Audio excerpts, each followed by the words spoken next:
Welcome back to Rupp Arena. The Wildcats win it tonight, 97-68 over Lipscomb.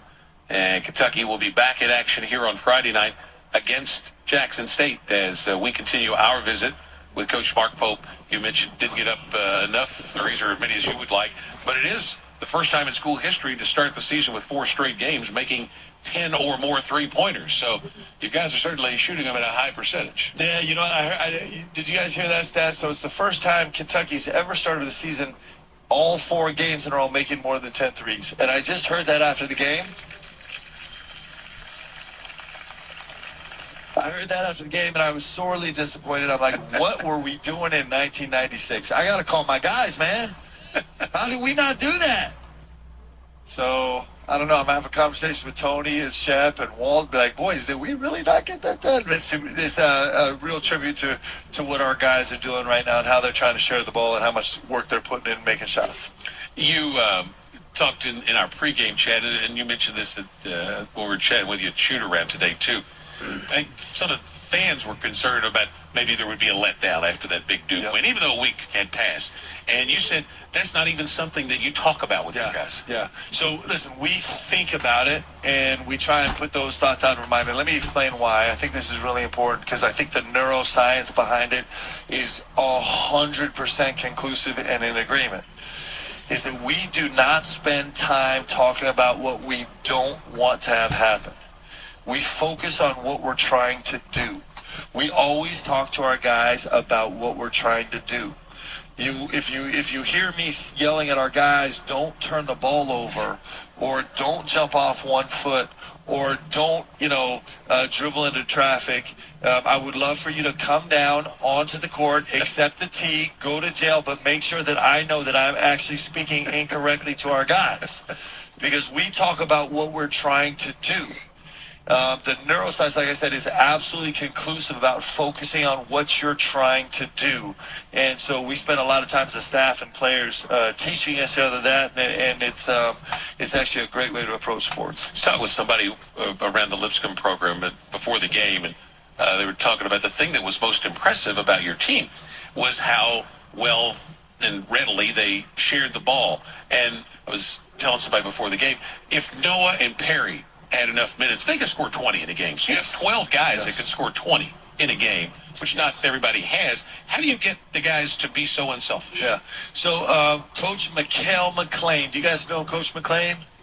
He's a terrific young coach. He's going to be a superstar, and someday he's either going to be the head coach here at Kentucky or some other great program. And you guys are going to be proud because he got his start here at Kentucky. He's a great coach. And so after the game, we were going over the numbers, and he pointed out the most impressive number of the entire night that is a defining feature of your team. And that's this. Andrew Carr, in the last game, in a big game on national TV, made every big play down the stretch, was the star of the game. Tonight, he came in here, only got 5 shots, was 1 for 5, and played his tail off, had great body language, and fully engaged the whole game because he's here playing for his team, not for himself, and still had an unbelievable effort. And it didn't show up on the traditional box score, but he led the team as a plus 29 in the plus minus. And that's our team, guys. Our team is all about coming in here and competing for each other, not caring who's getting the limelight, trying to set aside their own agendas and represent Kentucky well. It's actually really special. It's the best stat of the night. Andrew Carr is a great leader. Jackson Robinson's done the same thing as a great leader. Kobe Bray has done the same thing as a great leader.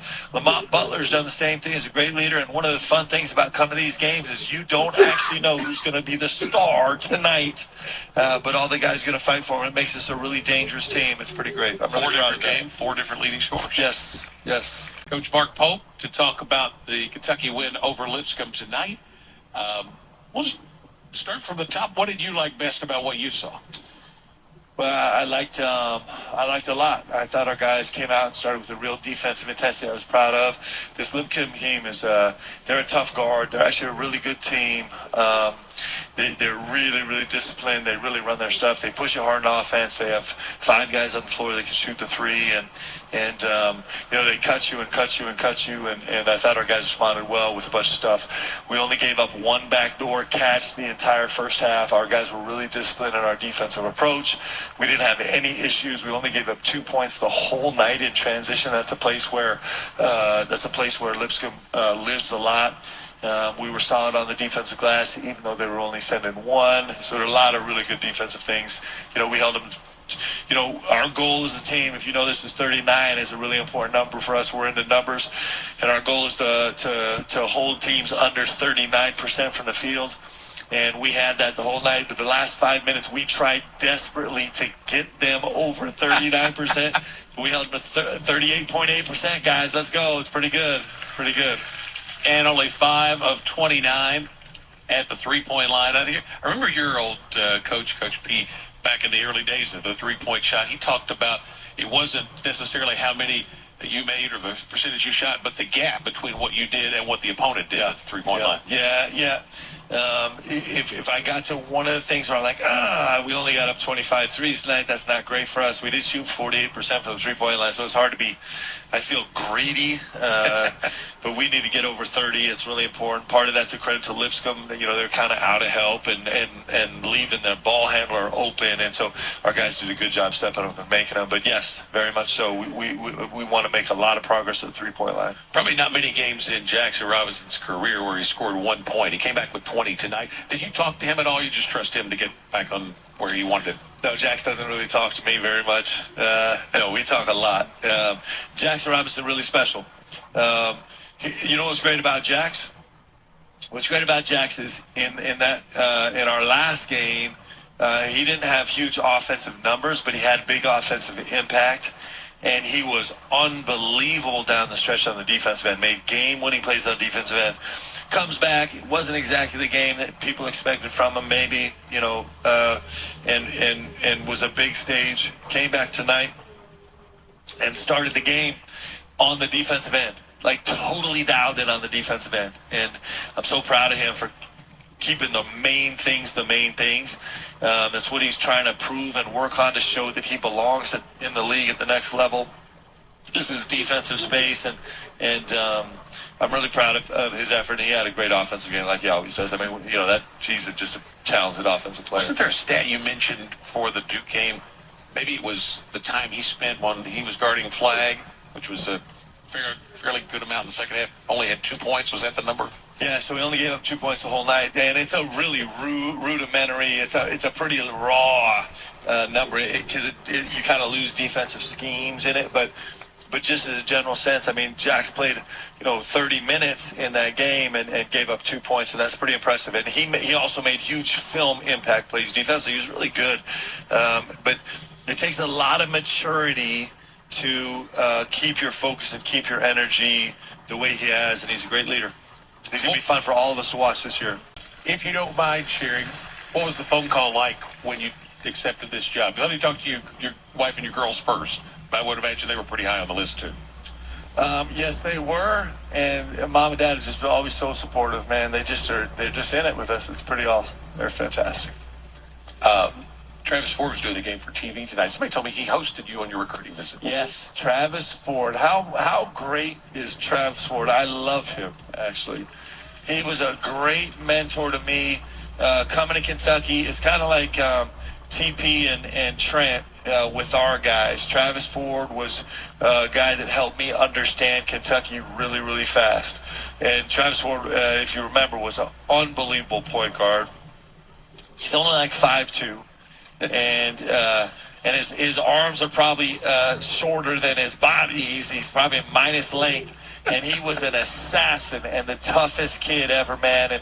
And was so good in that Final Four team as he played such a major role with Coach Pitino in restoring Kentucky basketball to where it was supposed to be. And we'll always be greatly indebted to Travis, man. He's an all-time great here. He would have fit your offense pretty well. Man, he would have had so much fun. Woo! He would have had a lot of fun. What's on the do better list? Yeah, so a lot of things we do better. Like I said, part of it was a credit to Lipscomb, but we're not a tennis team. That's actually not who we are traditionally. We'd like to do that better. We'd like to. There were moments in the second half, understandably, with a bunch of things where maybe we weren't as laser focused as we had been for most of the game. We'd like to do that better. We still weren't getting to our second lift vibe as much as we want. We started to finally had some moments. In fact, we had a play in front of our bench finally in the second half where we got to a third side, we got to a third lift, and then Jax was calling for the ball just for a second, but then he went and set the flow screen and raced off and ended up getting the lob to the rim, and it was finally started to feel like us. We were a little bit molasses offensively early on, but I'm proud of our guys for making plays, and listen, we have so much growing to do. We have a chance to become a great team. We really do. We have a chance. If we'll keep focused on getting better every day, this team could become a great team. I would like that a lot. Go spend time with your family. Thank you, brother. Appreciate you. Hey, guys, I'm sorry I can't stay inside. My family's flying out first thing in the morning. I got to spend a couple minutes with them. But thank you guys so much for being here. Thanks for being here, guys.